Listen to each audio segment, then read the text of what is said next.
growing up, my parents took me and my older sister to Mass every week.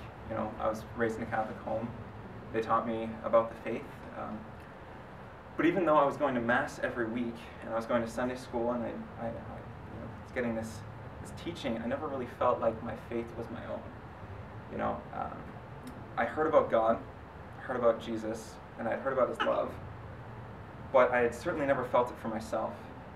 I certainly didn't understand it, and if you had asked me, I would not have said that my faith was my own. It was a choice made by someone else about my life. However, when I was 14 years old, I went to a Catholic conference. It was a Catholic youth conference with about 600 other, or actually it was more than 600, wasn't it? It was about 1,200 young people there.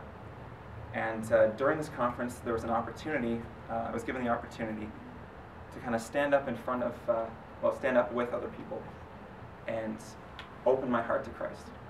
And I had never done this before. You know, I'd heard about God, I'd heard about Christ, but I'd never kind of stood up and said, yeah, okay, I open my heart to this. I open my heart to a possible relationship with Him. And so I said, you know, what the heck, may as well, no harm done.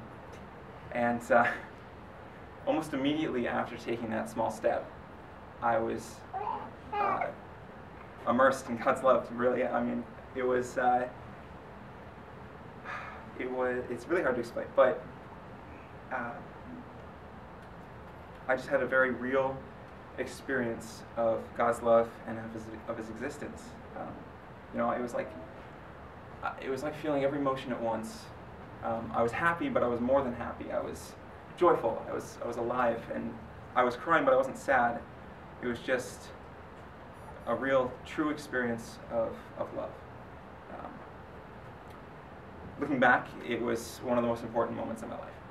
Absolutely. And that was good, but that's not where the story ends. Because that was 7 years ago, and I'm standing here today. So there's a lot of space in between there. And I would love to tell you that after that moment, my life has been amazing. Like every moment, sunshine and daffodils. But that would be perfect, right? No, but I can't, because that's not true. In reality, I've had a lot of good days. I've had some really great days, and I've had my fair share of bad days.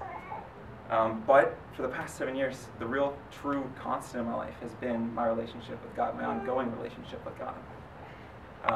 In the bad times, He's been my support. He's been my comfort. He's been my comfort, my support, and in the good times, He's been my joy. So, if you have never been able to relate to God on a personal level, if what I'm talking about right now is just completely foreign to you, I challenge you. Ask Him to be a part of your life. Set some time aside for Him. I promise you that He is waiting for your yes, just like He was waiting for mine. And that He will not disappoint you, just like He has never disappointed me. It is possible for you to have a personal relationship with God. All you have to do is take the first step. Thanks.